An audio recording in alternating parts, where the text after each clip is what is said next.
என்ன பிள்ளைக்கு இப்படி சாப்பாடு கொடுக்குறா அப்படின்னு நீங்கள் நினைக்கக்கூடாது. இந்த சாப்பாடை எப்படியாவது பையனுக்கு கொடுத்தாகணும் அப்படின்றதுக்காக தான் இந்த மாதிரி கொடுத்தேன். யாரும் எதுவும் நினச்சிக்காதீங்க.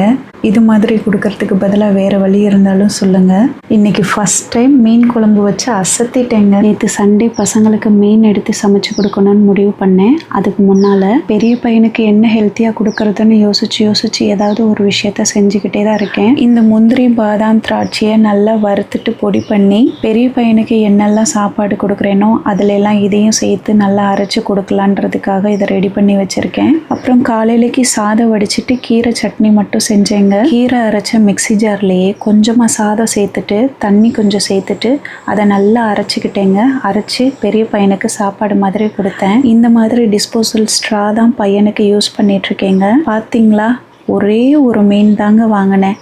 அந்த ஒரு மீன் 6 பீஸ் இருந்தது. அந்த மீனை அப்படியே வச்சுட்டு நான்வெஜ் செய்கிற குக்கரில் கடுகு மட்டும் தாளித்து தக்காளி வெங்காயம் பூண்டு சோம்பு கருவேப்பிலை எல்லாத்தையும் நல்லா அரைச்சி அதோட மசால் பொடியையும் சேர்த்து அரைச்சிக்கிட்டேங்க.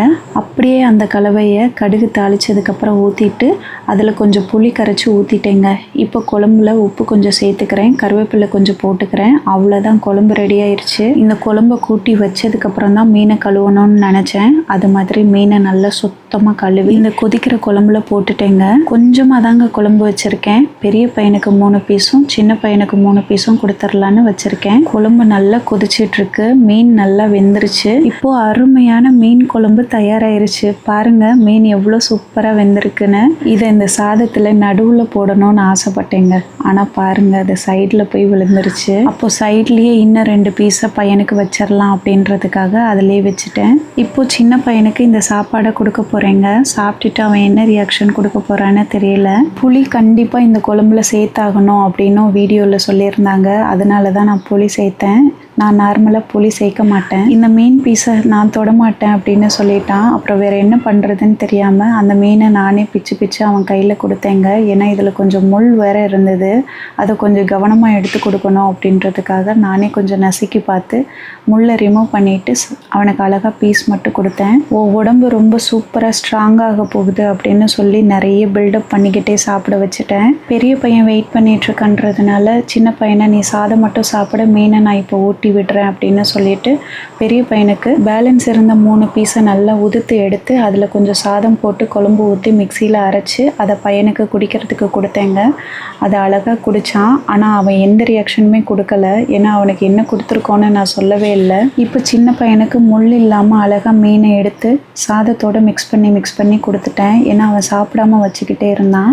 இந்த மீனுக்கு ஏதோ ஒரு பேர் சொன்னாங்க, அதை மறந்துட்டேங்க. ஆனால் இந்த மீனில் நடு முள் பெரிய முள் இருக்குது. எப்படியோ ஒரு வழியாக சின்ன பையனுக்கு அந்த மீனெல்லாம் ஃபுல்லாக ஊட்டி விட்டுட்டேங்க. நல்லா சாப்பிட்டுட்டான். அடுத்து உங்களுக்கு ஒரு சூப்பரான விஷயம் காட்ட போகிறேன். நீங்கள் இதை பார்த்துட்டு கமெண்ட் பண்ணுங்கள். கொஞ்சம் பாத்திரங்களை இடம் அடைக்குதுன்றதுக்காக ஒரு பையில் போட்டு சின்ன பையன்கிட்ட சேரில் ஏறி நின்று இந்த மேலே இந்த ஸ்லாப்பில் வச்சிரு அப்படின்னு சொன்னேன். அப்போ பையை வைக்கிறப்போ ஏதோ தட்டுப்படுற மாதிரி இருந்தது அப்படின்னு சொன்னான். உள்ளே போகலை அந்த பை, ஏதோ ஒன்று இருக்குது அப்படின்னு சொன்னான். வாக்கிங் ஸ்டிக்கெல்லாம் வச்சு தள்ளி மேலே இருந்தது என்னன்னு பார்த்து இறக்குறப்போ தான் தெரிஞ்சது. இந்த 2 பழைய பாத்திரம் கிடந்ததுங்க. இது லாஸ்ட்டாக இருந்தவங்க யூஸ் பண்ணியிருப்பாங்கன்னு நினைக்கிறேன். நான்ஸ்டிக்கில் இருக்குது. ஓனர்கிட்ட உடனே கால் பண்ணி சொன்னேன், 2 பாத்திரம் இருக்குது, அதை வச்சுட்டு போயிட்டாங்க அப்படின்னு. ஏமா இதெல்லாமா ஒரு விஷயம்னு சொல்லுவீங்க? அவங்கள தேடி கண்டுபிடிச்சி அந்த 2 பாத்திரத்தை கொடுக்க முடியுமா? தூக்கி போடுங்கம்மா தேவையில்லைன்னா அப்படின்னு சொன்னார். இந்த பணியார குழி மாதிரி இந்த 4 குழி இருக்கிற இந்த பேன் வந்து ரொம்ப வெயிட்டாக இருக்குங்க. ஆனால் அந்த பாத்திரம் ரொம்ப வெயிட்லெஸ்ஸாக இருக்குது. நடுவில் கொஞ்சம் கோட்டிங் போன மாதிரி தெரியுது. இந்த வெயிட்டாக இருக்கிற பாத்திரத்தில் கோட்டிங் எதுவும் போகலை. அப்போ நம்ம இந்த பாத்திரத்தை தான் யூஸ் பண்ண முடியாதுன்னு நினைக்கிறேன். அந்த 4 குழி இருக்கிறத நல்லா கழுவிட்டு யூஸ் பண்ணலாமான்னு நான் நினைக்கிறேன். நீங்கள் என்ன சொல்கிறீங்கன்னு சொல்லுங்கள். ஈபி பில்லை நானே கட்டுற மாதிரி ஆயிடுச்சு. ஓனர்கிட்ட சொல்லிவிட்டு கடைசி நாள் வரைக்கும் வெயிட் பண்ணிக்கிட்டே இருந்தேன். அவர் எந்த ரியாக்ஷனும் கொடுக்கல. நேற்றுக்கு முந்தின நாள் ஒரு நியூஸ் வந்தது, அதிகமாக எல்லாருக்குமே பில்லாக இருக்குது அப்படின்றத ஓனர் சொன்னார். இது எங்கள் சைடு மிஸ்டேக் இல்லை. தமிழ்நாட்டில் நிறைய பேருக்கு இபி பில் ராங்காக அதிகமாக போட்டிருக்காங்க. கம்ப்ளைண்ட்டாக ரிஜிஸ்டர் பண்ணிடுங்க, நீங்கள் இபி பில்லை கட்டிடுங்க, எப்படியும் சரி பண்ணிடுவாங்க அப்படின்னாரு. பாதி அமௌண்ட்டாவது நீங்கள் கட்டுங்க சார், நான் பாதி அமௌண்ட்டு கட்டிடுறேன், இது என்னோடய பில்லே இல்லை அப்படின்னு நான் சொல்லி பார்த்தேன். நான் உங்களுக்கு சாவி கொடுத்து 1 மாதம் ஆச்சு, நீங்கள் வந்ததுக்கப்புறம் தான் பில் எழுதியிருக்காங்கன்னா அது உங்களோட பொறுப்பு, அது என்னோடய பொறுப்பு கிடையாது அப்படின்னு சொல்லிட்டார். வேறு என்ன பண்ணுறது, ரொம்ப வேதனையாக இருந்தது. ஒரு 2 நாள் மனசும் சரியில்லை. ஏன்னா இது என்னோடய செலவே இல்லாமல் வீண் செலவு மாதிரி எனக்கு தோணுச்சு. இந்த பில்லை கட்டலைன்னா ஈபியில் ஃப்யூஸ் கேரியரை பிடுங்கிட்டு போயிடுவாங்க அப்படின்ற பயத்தில் கட்டுற மாதிரி ஆயிடுச்சு. இந்த பிரச்சனை நிறைய பேருக்கு இருக்குது அப்படின்றது அந்த நியூஸில் இருந்த கமெண்ட்டில் பார்த்தேன். இதுக்கு யாரை குறை சொல்கிறதுன்னு எனக்கு தெரியல. ஆனால் பாதிக்கப்படுறது என்ன மாதிரி ஆளுங்க தான். திருப்பி நான் கட்டின பணத்தில் என்ன பிரச்சனைன்னு பார்த்துட்டு கொடுப்பாங்களான்றதுக்கு எந்த கேரண்டியும் கிடையாது. ஆனால் எங்களை மாதிரி கஷ்டப்படுறவங்களுக்கு இது எவ்வளோ பெரிய ஒரு இழப்பு அப்படின்றது அனுபவிக்கிறவங்களுக்கு மட்டும்தான் தெரியும்.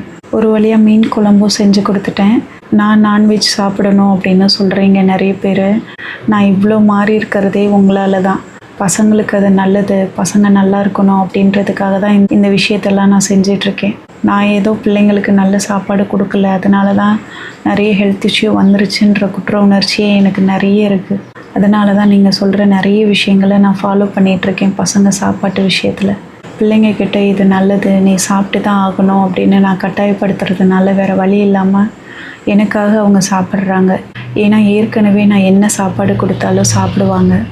சாப்பிட்டு முடிக்கிற வரைக்கும் இது ரொம்ப நல்லது, நீ ரொம்ப ஸ்ட்ராங்காகிருவ, உன் பாடியில் இருக்கிற பெயினெல்லாம் சரியாயிரும், இப்படி சொல்லியே தான் நான் சின்ன பையனுக்கு கொடுத்தேன். பெரிய பையனுக்கு என்ன கொடுக்குறேன்னே சொல்லலை. அப்படியே சைலண்ட்டாக அந்த கஞ்சியை கொடுத்தேன், அப்படியே குடிச்சிட்டான். அவனுக்கு அது எப்படி இருந்ததுன்னே தெரியல, எதுவுமே அவன் சொல்லலை. எனக்கு சுத்தமாக சாப்பிட முடியல. காலையில் நான் என்ன செய்கிறேனோ அந்த சாப்பாடை கொஞ்சம் சாப்பிட்டுக்கிறேன். எனக்கு 3 வேளைக்கு சாப்பிட கூட முடியலைங்க. ஒரு 2 வேளை சாப்பிட்டா, ஒரு வேளை நான் சாப்பிடாம தான் இருந்துகிட்ருக்கேன். ஏதாவது ஒரு 2 வேளை சாப்பிட்டுக்கிறேன். காலையில் மதியம், இல்லைன்னா காலையில் நைட்டு, அந்த மாதிரி. காலை சாப்பாடை மட்டும் அவாய்ட் பண்ணலை. ஏன்னா காலையில் சாப்பிடலைன்னா ரொம்ப மயக்கம் அதிகமாக வருது அப்படின்றதுனால காலையில் சமைக்கிறத நான் சாப்பிட்டுக்கிறேன்.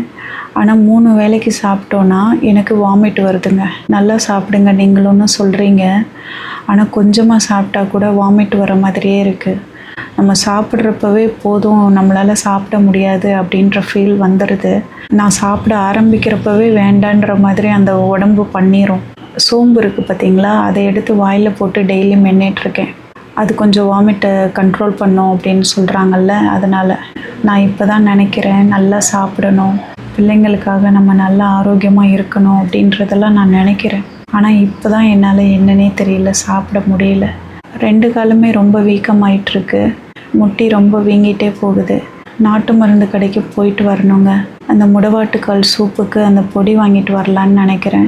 வலியோடவே நடந்துக்கிட்டே இருக்கேன். ஒருவேளை நடக்க முடியாமல் கஷ்டமாயிரும் அப்படின்றதுனால நான் மூமெண்ட் கொடுத்துக்கிட்டே தான் இருக்கேன். பையனுக்காக நம்ம எப்படி இருந்தாலும் மூவ் பண்ணிக்கிட்டே தானே இருக்கணும். கிச்சனுக்கும் ஹாலுக்கும் நான் நடந்துக்கிட்டே தான் இருக்கேன். ஆனால் வலி சிவியராக இருந்துக்கிட்டே தான் இருக்குது. சரி, நான் எப்படி மீன் குழம்பு வச்சுருக்கேன் அப்படின்றத எல்லாருமே கமெண்ட்டில் சொல்லுங்கள். இந்த வீடியோ பிடிச்சிருந்ததுன்னா மறக்காமல் லைக் பண்ணிக்கோங்க. ஹைப் ஆப்ஷன் கொடுத்துருங்க. நன்றி, வணக்கம்.